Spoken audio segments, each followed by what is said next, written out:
Okay, we have people are still joining, but because we only have an hour, I want to get started. If you're having trouble hearing me or seeing the screen, you should now be seeing the Jewish Day School Video Academy opening screen here, storytelling. So this is the first of 4 webinars, the one about storytelling. And again, if you have any comments or want to ask questions, use the chat function in your GoToWebinar software. So we're going to get started. We still have some people joining, but again, we're going to get started. So thank you all for joining us. This is the Jewish Day School Video Academy, sponsored by the AVI CHAI Foundation. I'd like to start just by saying thank you to the AVI CHAI Foundation for their incredibly generous support of the day school community. And you'll see, we'll talk about all the elements here that are part of this, and it's really just a tremendous program that AVI CHAI is doing. So this is the first of 4 learning webinars. You can learn a lot more about this whole program at dayschoolvideoacademy.org, and I will show you that link at the end. And so the Day School Video Academy has 3 main elements. The first is these 4 training webinars. They are on consecutive Tuesdays starting today. Each of these webinars is being recorded. So the recording of this webinar will be online for you to watch after, for you to share with colleagues, and for the people who weren't able to make it today. It'll be online tomorrow, actually. So by the end of the day tomorrow, this recorded version will be online for you to reference and to share. The next webinar is about production. This is about storytelling. The next one's about production. The one after that, the third one, is about post-production, which is editing. That one is 90 minutes long and not just an hour. And the last one is about distribution. So what do you do with these videos once you make them? The second part of the academy is the consulting. We will be offering one-on-one consultation with experts in video production and distribution, and that'll be done through phone as well as email consulting, and more information about that is also available at the dayschoolvideoacademy.org website, which I'll tell you more information about. And then the last piece of the academy is a video contest. We have nearly $50,000 in prizes.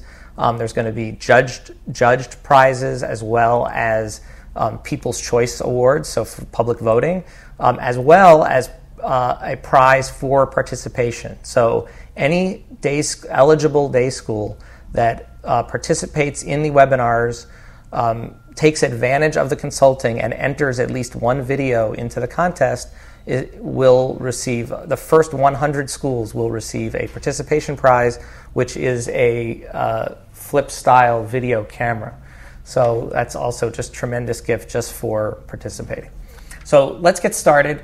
Today's topic is storytelling, and it's really the beginning of thinking about making a great video. So we think a lot about the quality of the footage, or we think about editing, or we think about music, but really what makes or breaks your video happens before you start, and that is, what's the story that you're telling. So let's go over some, and you should see my screen changing now. If you have any trouble, please say so in the chat. The video making process roughly follows these steps. So developing a story, pre-production, and we'll talk about that in this webinar as well. The things you do before you pick up your camera.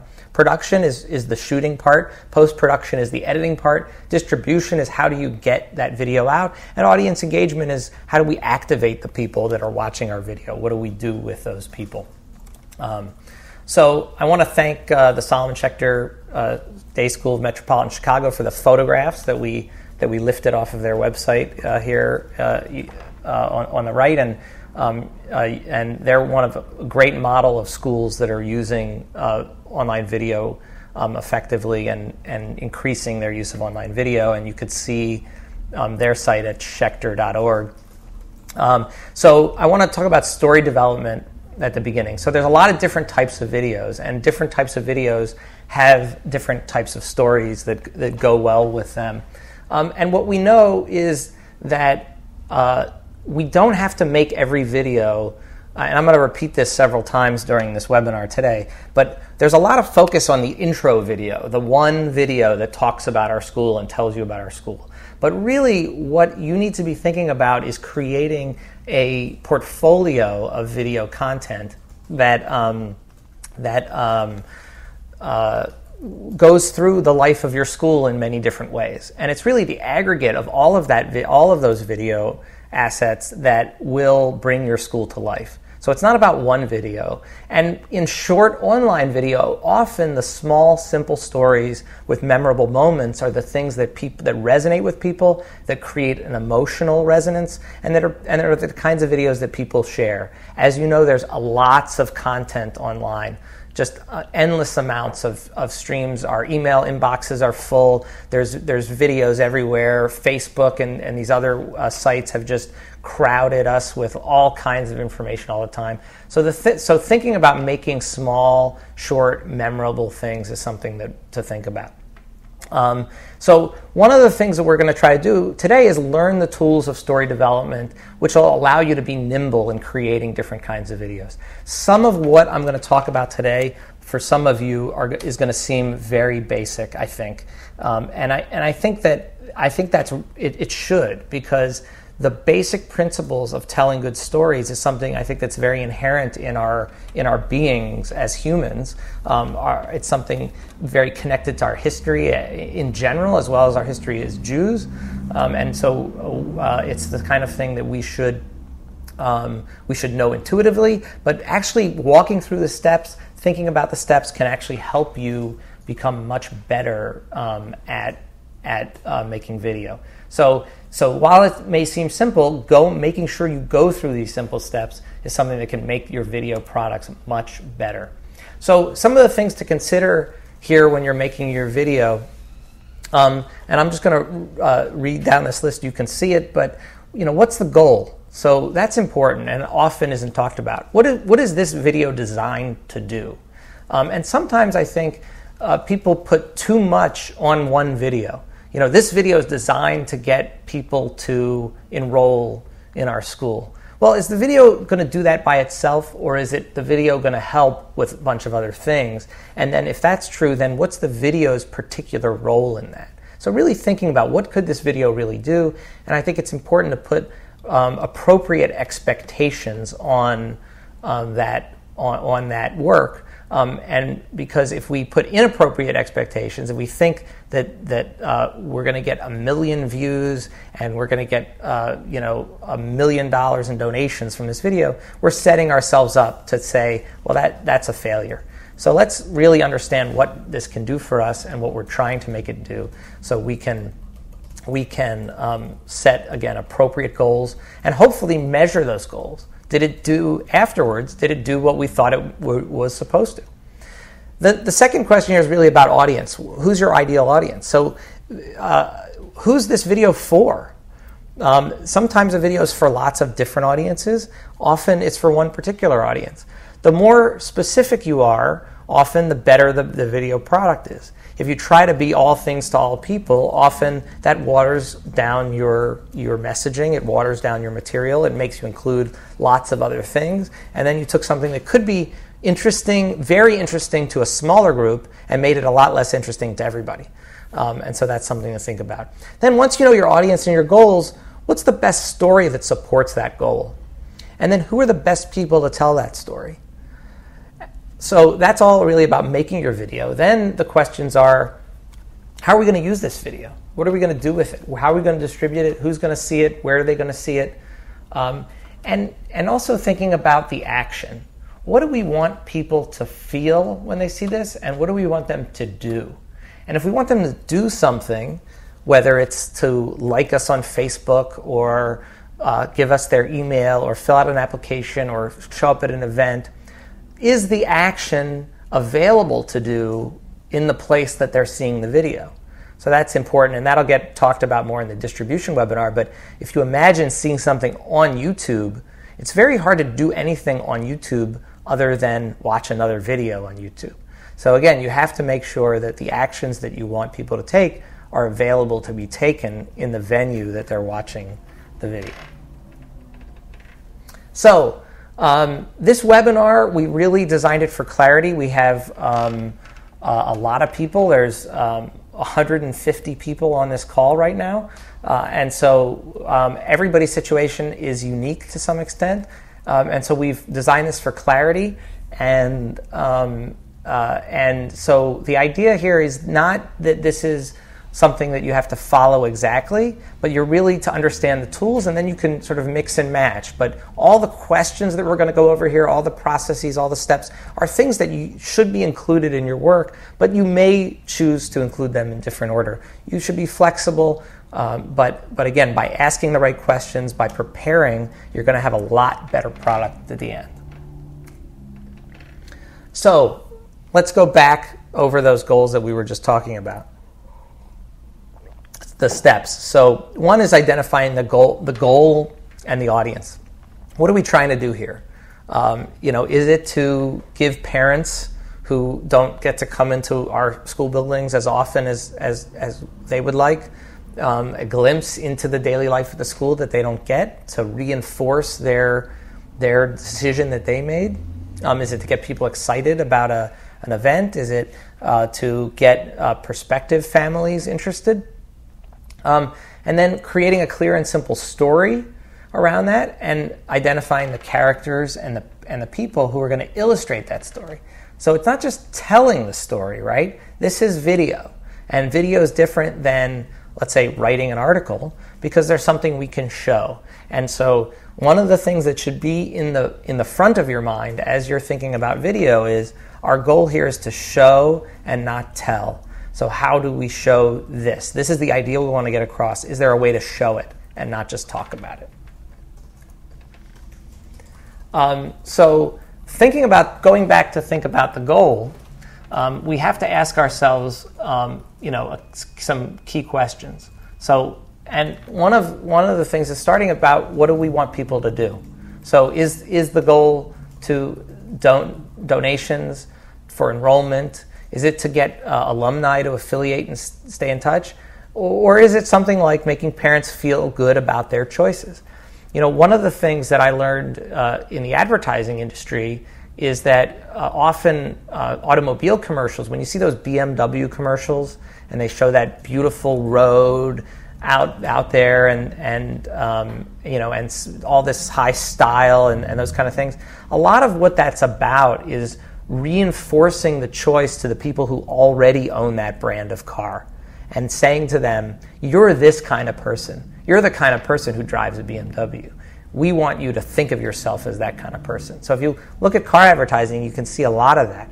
And again, that's something that we can do in our videos as well, to reinforce the idea that there's a reason that these parents chose this community. And one thing we know is that word of mouth, if we're thinking about recruitment, word of mouth. So happy parents who feel really good about their choice, talk about it in their wider communities. And if we're thinking about fundraising, again, people who are affiliated with the school who feel really good about those choices, again, are more likely to be donors. So what you can do is really match up your goal and your audience. So if you're looking for enrollment, you might be looking at community members, community influencers, or Jewish families. If you're looking for donations, your audience may be alumni or current families or existing funders. If you're trying to get people to stay in touch, it again might be alumni or former staff or other organizations, or Jewish organizations, or other organizations in your city. And so again, match the goals and audiences, and take the time. I think it's very rare that people take the time to sit down and list what are we trying to get people to do, and what does that look like. So, and I want to reinforce something I said earlier here, and that is that there are some stories that are meant to be big stories, big narratives. But there's others that are meant to create an emotional foundation or connection. So you want to remember what your video is setting out to do. But I would say, for example, if I have a page on my website, and that page is about our academics, well, some short video that just illustrates the idea of academic rigor might be a very great complement to the specific facts on that page about our academic work at the school. So in that case, the video is not designed to convey the information about that subject. It's designed to create an emotional foundation that fits with information that's elsewhere. So you see how video can be used in different ways. You could make a video that actually explains something about your academics, but often the video that you need is a complement to other content that you have. So really thinking about what do you want that video to do will affect what kind of video you're going to make. So then thinking about who you're trying to reach. So we have lots of different kinds of people in our communities. We have parents and grandparents and different family members. We have donors, funders. We have prospective school families. We have current students, alumni, faculty. So there's often internal messages. You want your staff to feel good about the place that they work as well, and things that you can do in video often boost morale. And then there's people outside of the school. I would call them, influencers, the people who can be part of a very strong word of mouth community saying really great things about the work that's happening in your school. How would they know? Well, online video is a great way for that. So the rabbis of the synagogues that would potentially influence people in your school community, even neighbors, people who might not be affiliated with a school. There are schools that have good or not so good relations with the neighborhoods that they're in. Again, that can be an audience where web video can help. And so think about who are these different people that we come in contact, and what role can online video play in that community.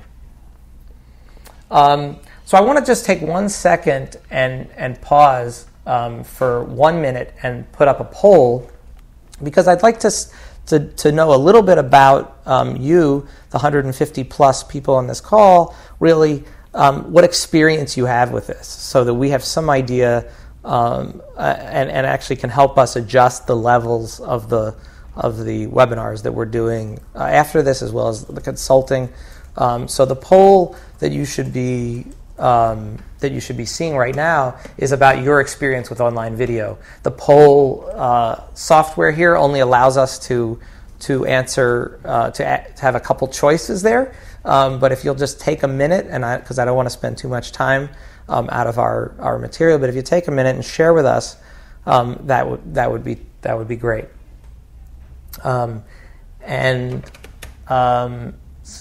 So a few of you are still doing it, and so while you're doing that, I just want to reiterate this idea that you have different audiences, and often the videos that are being made by the schools are assuming an audience, and so by just listing those audiences and thinking about that, you can really get a sharper message for the videos that you're making. Okay, so we're going to turn off the poll. Thank you so much for participating. So determining a specific audience for your video, an example might be if we're trying to do recruitment, we're going to look at parents of potential recruits as a primary audience, but you have to dig into that. So who are they? And I know that there's some schools that are recruiting among Israeli expats or Russian Jews, so really thinking there might be more than one audience in that category. And then there's secondary audiences like current parents, alumni, people who may influence your primary audience. So that would be an example of audience in a recruitment video. So you're going to have to ask yourself these questions, and again, the answers will change, and you have to really own this process for yourself as you're working and making videos.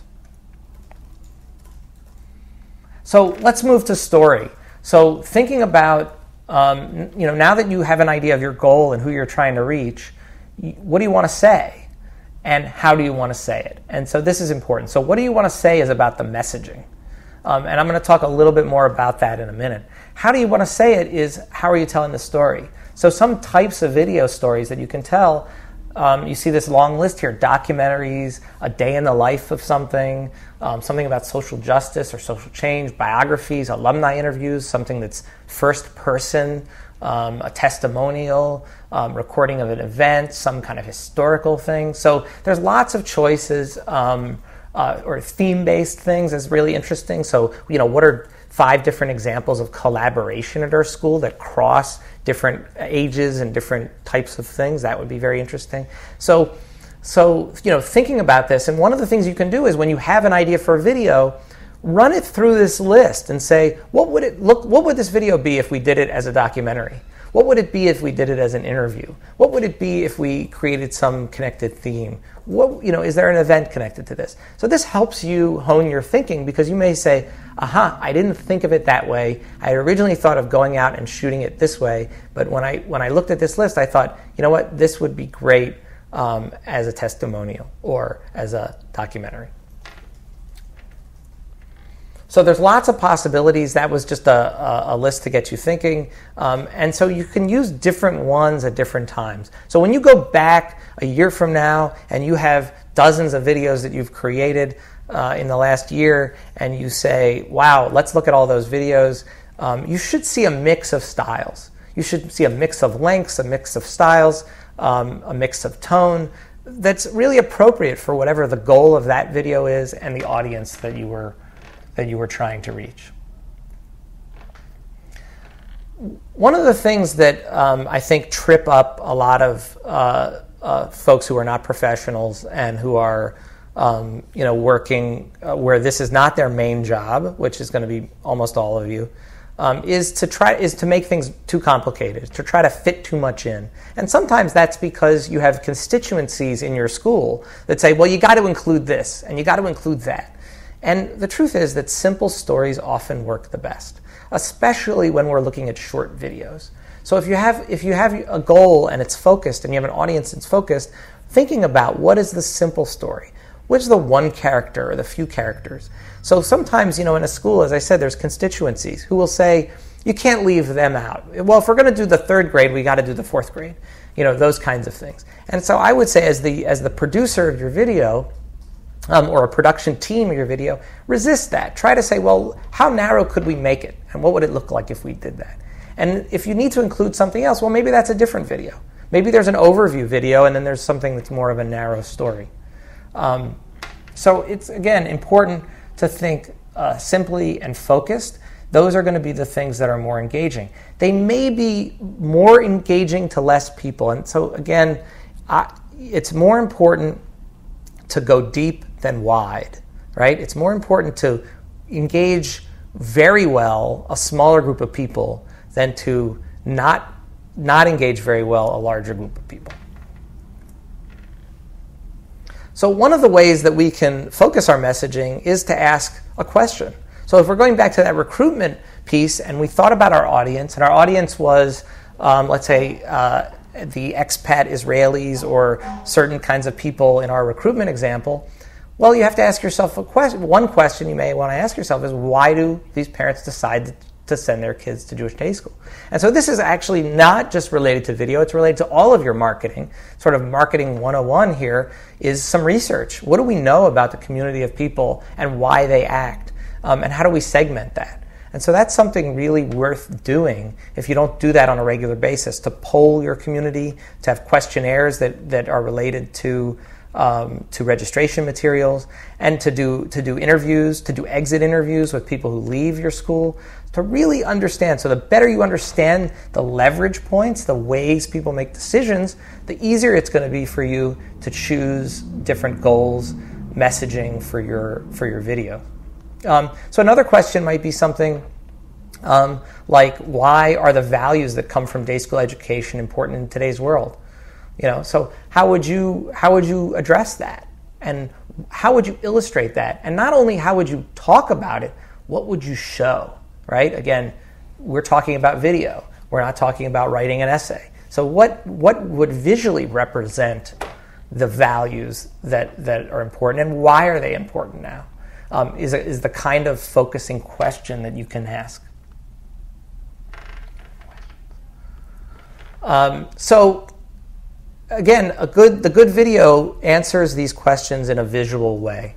And the answers relate directly to that audience, and it encourages them to embrace whatever your goal is. So just remember, if you remember the show and tell, we want to say show, don't tell when we're thinking about video. So sometimes you need to tell things, and other times you need to show. And so one of the things that I think make, for example, the best documentary films don't have voiceover or a narrator. The subjects of those films, through their actions and through what they're saying, tell the story. And you don't have to connect all the dots all the time, right? You can if you think about the best films you've ever seen, they don't walk you through every scene that you're seeing and explain it. They let you think, because part of the active thinking on the viewer's side makes that message stick even better, right? So that's the kind of thing that you need to think about. How do we show it, and how do we let what we're showing and the subjects we're using tell the story for us? So this is a little bit of a review here. So a clear and simple story will help support our goal. Good videos use characters to guide us. Good videos, and this is not true of obviously of all film and video, but in our context, for the most part, good videos are short in length. And when we mean short in length, we mean less than 5 minutes. And so there are 90-second videos that you should be producing and it's much harder to cut things down than it is to leave things in. But again, that focuses your messaging, it focuses your story, it focuses your work, and the product's going to be better. And think about, again, how inundated with content you are in your life, how much email you get, how much there is to watch and to discover and to read. So everybody's like that. So I would rather watch and I would rather share that 90-second video than that 6-minute video for the most part. Now, do you have need for a 6-minute video? Maybe you do. Maybe the overview of your school video for the parent who's really considering sending their kid there is going to be right for that audience. But there's a lot of others who will watch that 90-second video about the one subject, and that will be very effective. So engaging videos focus on where they take the audience. So where are you trying to move someone? So in that short period of time, what's the arc of that, and where are you trying to move someone? And again, a central question is often used to focus your story in your video. So some of the questions that can help you create a good story, and to ask yourself before you pick up your camera, how is the message tied to the audience? What are the emotions around these messages? What values do they express? And then you should be mostly thinking about the takeaway. So, what are the kind of 3 words that you could use to describe what you're going to get from watching this 90 seconds? Values create mensches, or academic rigor equals success in life. So focusing down on those few words that represent the emotions and the values that you're trying to get people as a takeaway. What's that the moral of the story? What's the headline? What's the thing that you want people to walk away with after they've watched it? If you articulate that, you're much more likely to make a video that brings that in than if you haven't really given it some thought. So one of the questions that we just had was about examples of videos that do this. Yes, on the Day School Video Academy website, we will post some examples of video. Through the contest, you will see lots of videos being made by a lot of the different schools. But also, one thing I would suggest that would help you is to subscribe to something that we have called the Daily Do-Gooder. And I will provide you a link in the chat window now, so you could sign up for that. This is an email that is sent 5 days a week with one video in it from a nonprofit or social cause, and with a couple words about what works about that video. And so that's something, all those videos are short, some are 30 seconds long, but by watching a lot of what's out there already, you can get ideas about ways to tell story and about how these things are put into action. I would also say look at some of the other schools out there and see what they're doing as well. And you can see we run something with YouTube called the Do-Gooder Nonprofit Video Awards, which is the awards for the nonprofits that have videos on YouTube. And if you go to YouTube and you search on Nonprofit Video Awards, you will find it, and you can watch the finalists and the winners of last year's awards. Those awards happen in the spring every year, and so you can, if you sign up for the Daily Do-Gooder, you'll get some notification about that contest as well. So there's lots of great stuff out there being made, and sometimes you look at something by a different type of organization. You might look at something by a Greenpeace or some organization that made a great video that really isn't a school, and you may initially wonder, well, what does that have to do with us? But the effort that you can take a couple minutes and say, how did they do that? What are their values? How did they display that? How did it work? If you do that, then you're honing your skills at really understanding those things, and that'll help you in what you do as well.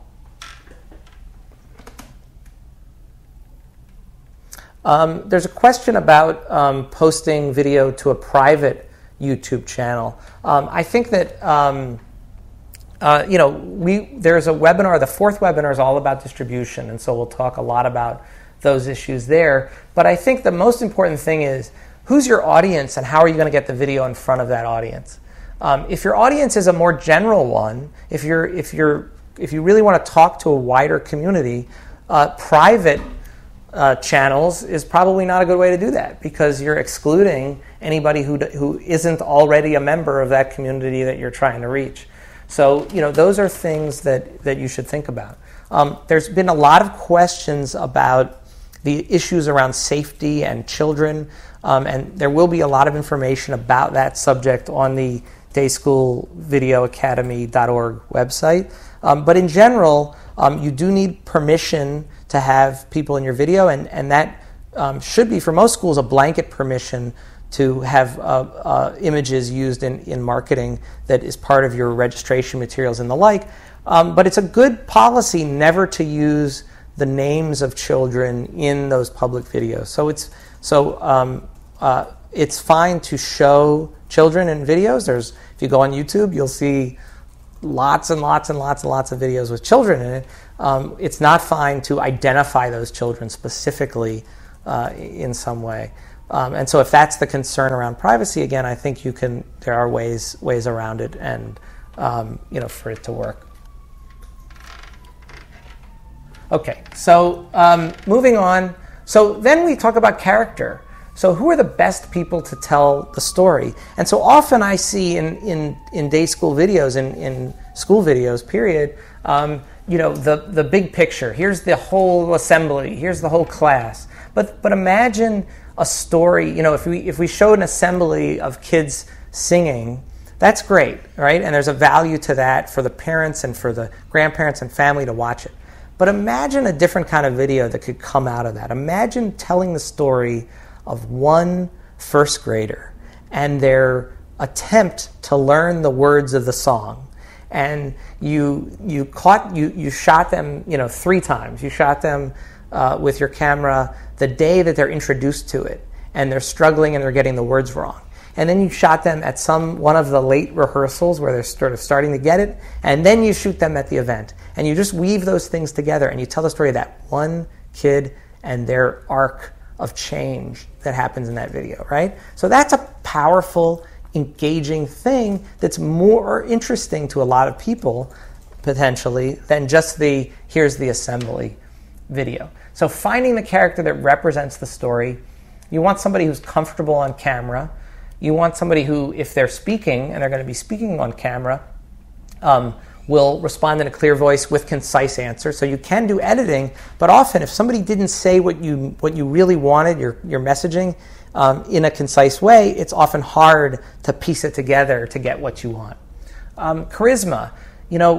Think about cooking shows for a second. Americans are watching more cooking shows than ever. The Food Network is huge. There is cooking shows everywhere. Americans are cooking less than ever. Okay? So that's pretty remarkable, right? If you did a graph of the watching of cooking shows on television, you would see this hockey stick of more and more cooking shows. And if you had a graph of the amount of cooking that Americans do, you'd see it going in the other direction, basically, as Americans eat out more, as fast food gets cheaper and the like. Those things seem incompatible.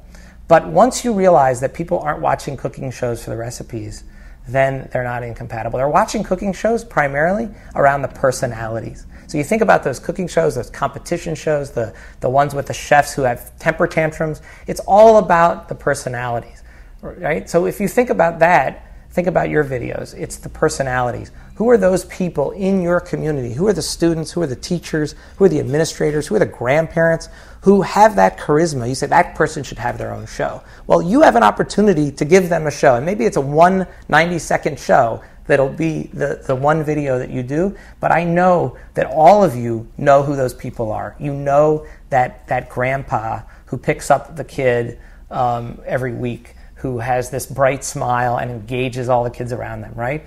It's like those are the people. You want to grab those people and you want to say, how do I get them? Because they are the embodiment of the life of your school. And you have an opportunity using video to bring that to life. It's really tremendous. So obviously you want them to engage the audience and willing to be filmed. So that's important. So that grandpa may say, you know what, I don't want to do it. I'm not comfortable with it. Or they may say, that would be terrific. So these are the things you need to know about character. So I'm going to pause for 1 second. We're going to do another poll real quick. The poll is about some of the things that we're doing here. So the next phase of this after the webinars is consultation. We're going to make available experts, and when I say experts, I mean folks who, Danny Alpert, who's the executive producer here at See3, has been nominated for an Academy Award and a National Emmy, who are going to be available to feedback on your story, on your characters, on your ideas, on your rough cut, on your distribution plans. And so that's part of the Day School Video Academy. So if you just take a second and think about, is this something that you think that you're going to take advantage of or not?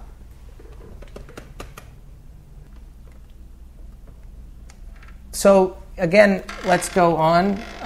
So one of the things you should do is take a moment and write down the words that describe the components of the story that you're trying to tell, that describe those ideal characters, that describe the ideal situations. Sometimes when you do that without premeditation, without thinking about, I have this in mind already, but just write those words down, then you go, what embodies those things?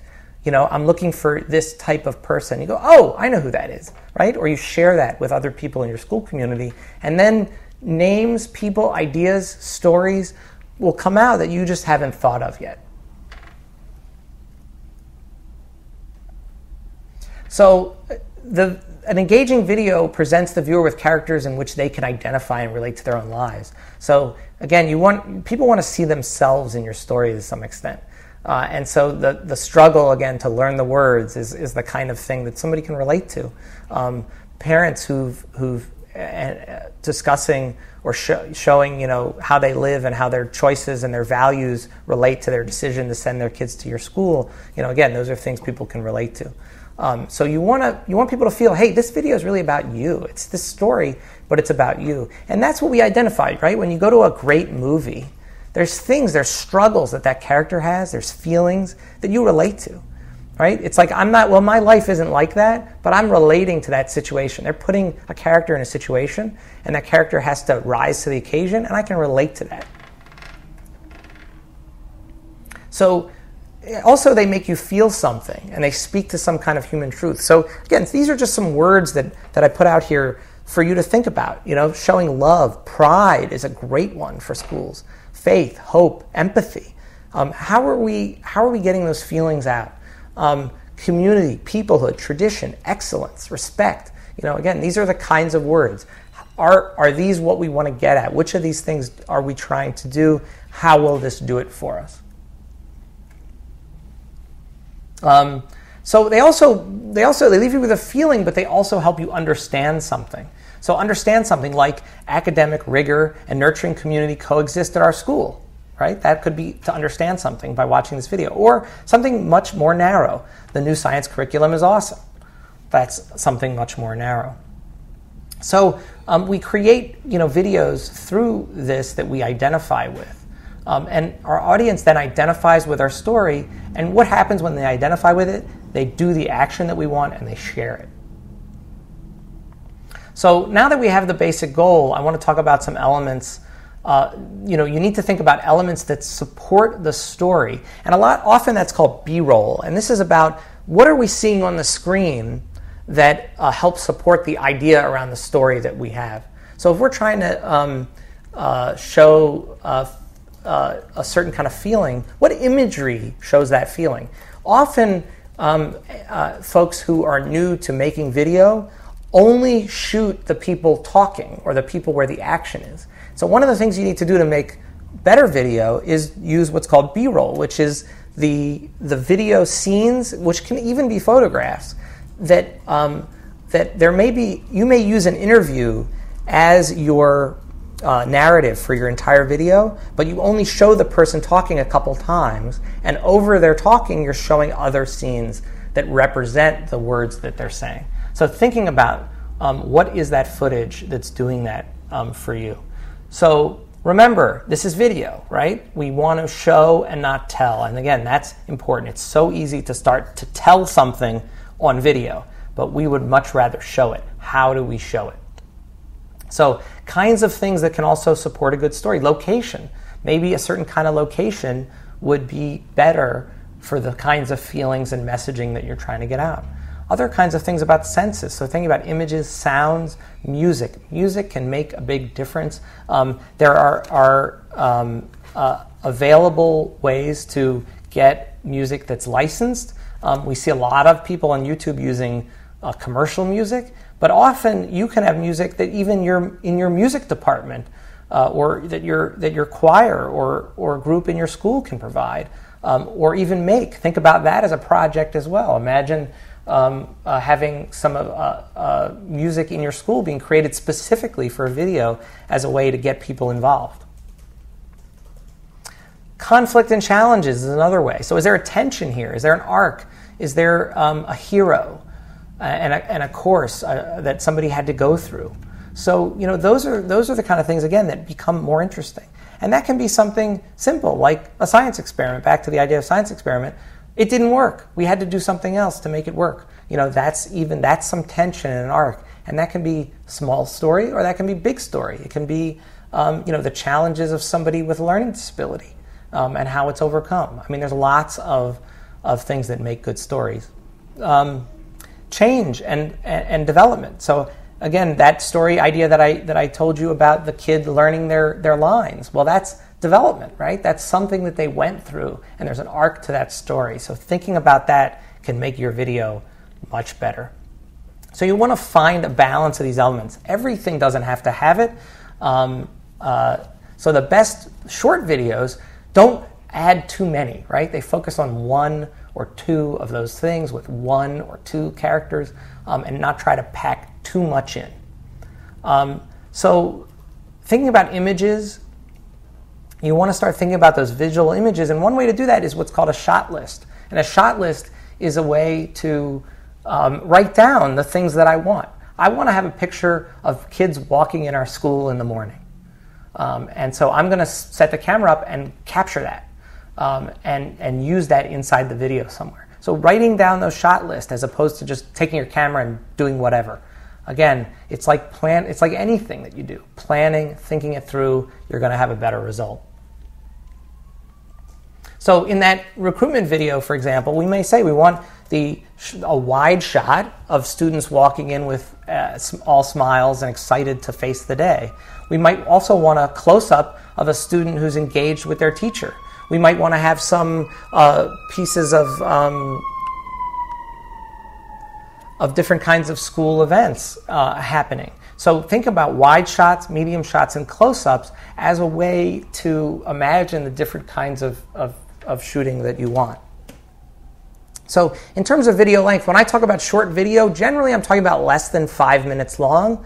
But again, some of those videos should be 90 seconds long, so a minute and a half. So when I mean short, I'm in general talking about less than 5 minutes. But you should be thinking about, what is that 90-second video? And it really should be a kind of pyramid where you have a whole lot of short videos that talk about one subject.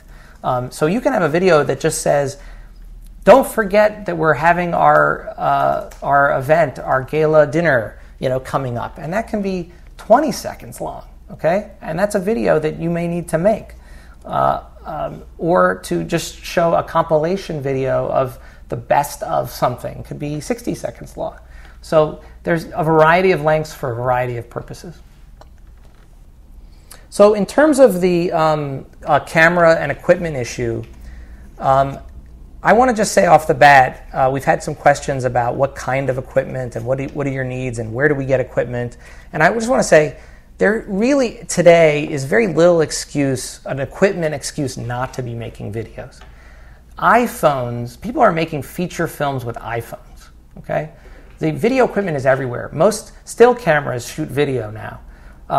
A Kodak ZI-8 camera, which is like a flip-style video camera, I think is less than $200, and there are those style cameras that are less than $100.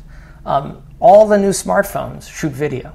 So we will have information about different packages of camera and equipment on the dayschoolvideoacademy.org website. So, and we'll be talking about some of that in the production webinar, which is next week. But I want to just say, you should not be thinking of that as any kind of excuse not to be making video. So some other tips, again, keep it simple, right? It's that KISS principle that works out in so many ways in life. So trying to focus on a main topic. If you come up with an idea and it's got like 5 different things in it, think about it. Maybe that's one video, but think about it. Hey, what if we cut those things up? What if we just made a video about that? What would it look like? And you know what you're going to find? That the work that you have to do, the work of shooting and editing, is so much more manageable when you have a simple story than it is when you're thinking about lots of things. Another tip, be genuine. And this is really important. There's so much stuff out there. There's so much corporate marketing. People can see through things really easily. So if your school has some challenges, or you had to get a new bus company because you had a problem, or because of something, don't try to fake it. Your parents, your community, they know about it. They would much rather be a member of this community and say, hey, these are people who are telling us like it is. They're on top of it. But everything in the world isn't rosy all the time, right? So being authentic is really important, being genuine and being honest. So for fundraising, you often need to communicate urgency. So, why do I need to give now? That's important because people will act when they have a sense that there's something that's urgent. So, often that's missing in fundraising. So I think, there's a deadline. We have to know how much financial aid we can give. We won't know it until we have a deadline to be able to determine, and that's going to determine how our school's going to do next year. That's why we need your gift today. Or we need to do some work on the school. Whatever it is, if it's around fundraising, there has to be an element of urgency. Another tip is the cultural moment, and I think this is important too. You want to make your videos relevant. A lot of what you're going to do is what we call evergreen. There are things that can live on your website for a long period of time. There's other things that are going to be really culturally important. If a lot of people are thinking about Yom HaAtzmaut, it's Israel's birthday celebration. You want to maybe you want to talk about that, and that video is going to be really relevant in a short period of time. Or there's something that happens in the news that's really relevant, whether it's something bad, an attack or something on Jews or in Israel, or something great that's happening in your community.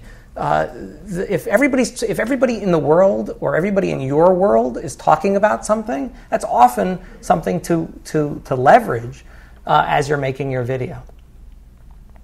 And then something about feeling part of your movement. So sometimes you want to make people feel like this isn't just about your narrow interest. This is about us. This is about our tradition. This is about our future. This is something. And sometimes you can use that with text on your screen or something to say, we need you in this way. We're all in this together. We're doing something for a greater good, and sharing that. And so you can't overuse that, but that can be very effective.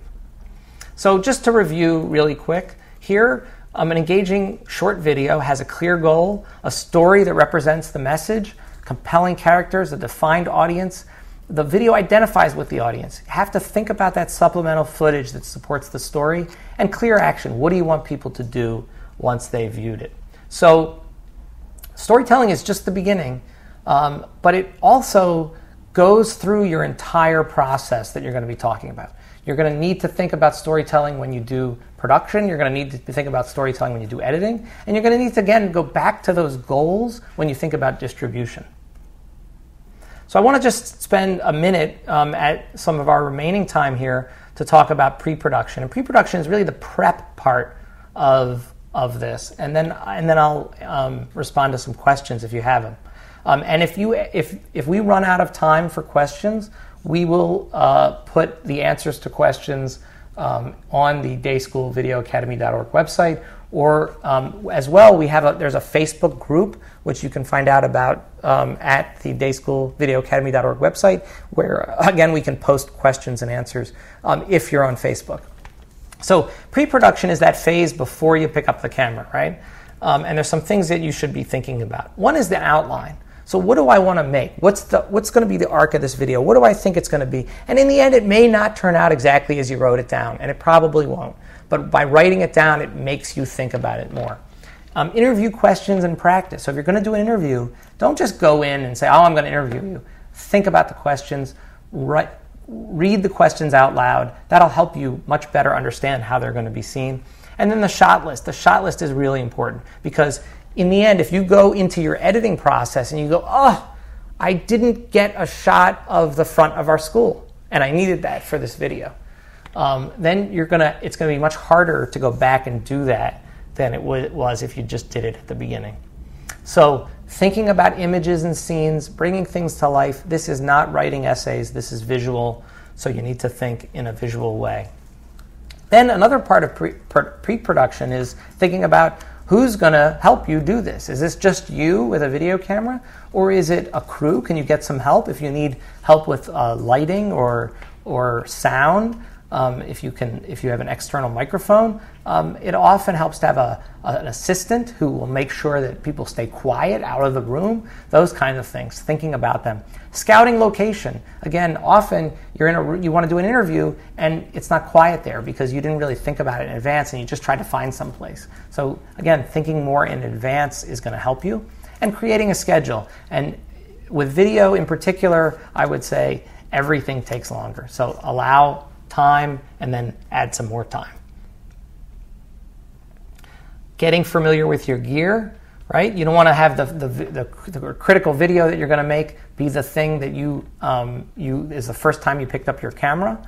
Prepping the gear, are the batteries charged? Again, I can't tell you how many times people have gone out with a camera and they start to shoot and they realize that it's full of other stuff on there and they don't have tapes. Or the memory's full, or the battery's dying. Those are things. Again, if you do them in advance, it's going to really help you. And then thinking about your call to action at the beginning is also going to help you think as you're shooting. How are you demonstrating that call to action? So we're really, we've come to the end here of the prepared material, and I think, again, if you can follow these steps, if you can think about these things, you're going to make much better video. And so what we want to say here is that the AVI CHAI Day School Video Academy is all about doing. Okay, it's not just about learning. And so we want you to get out there and start making videos. These videos will help you. They will help you have your parent community feel engaged and have high morale. They will help you recruit. They will help you fundraise. They will help you. So go out there and get started. There really is no excuse. There's no equipment excuse. Everybody's busy, but we figure out ways to do it. We figure it out. So I want to answer some questions. Somebody asked a question about combining video with photography. That's a great idea. You can take an interview that you did, and the B-roll, the things that you show, can be essentially a slideshow, right? You upload that to YouTube. If it's moving and it has narration or it has an interview incorporated, that's a video. But maybe 3/4 of the material for that video was actually still photographs that you have. So repurposing some of your existing content is also a great way to get started. So I want you to go and check the dayschoolvideoacademy.org website. I want you to make sure that you're registered for the next webinars that's next week. Even if you're not sure you're going to make the time, if you register, it also just makes sure you're on the email list so you'll get a link when the video is posted. Sign up for the consultation, so that's also there. So we're providing consultation. So if you want help thinking about what videos to make, if you want help thinking about your story, if you want help thinking about if you have a choice between equipment to buy, you want us to look at a rough cut of something that's in development, you have a script that you want to review, those are things that we can help with. Sign up for the consulting. And then also go and learn about the prizes and awards. I want to say something about incentive prizes. There are, for schools, every school, the first 100 schools that participate in the webinars, take advantage of some of the consulting, and enter at least one video in the video contest, will receive a flip-style video camera as an incentive prize to participate. That is super easy. So hopefully you're all going to do that. So we've come to the end of our time. If there's questions that you still have, you can type them in the chat window. You can also go to the dayschoolvideoacademy.org site, and there's an email address there that you can write your questions in.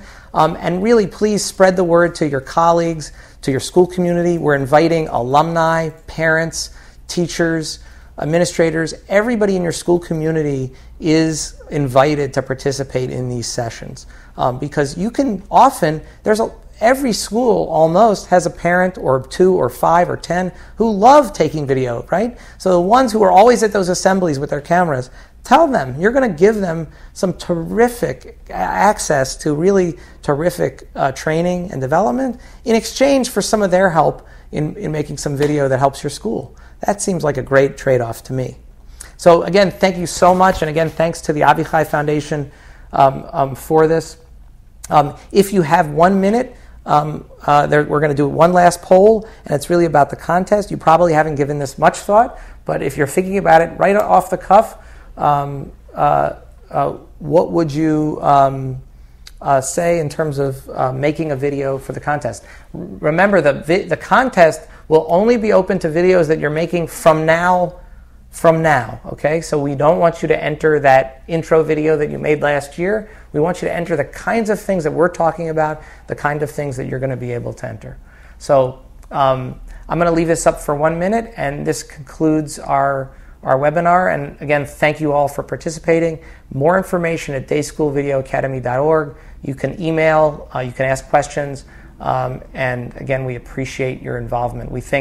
We're very excited about this initiative. We're very excited about how much participation, over 200 people registered for this webinar, and we think that it's going to raise all the boats. The whole day school community is going to really rally around this and produce videos that are going to help individual schools, but also help the idea of a day school education.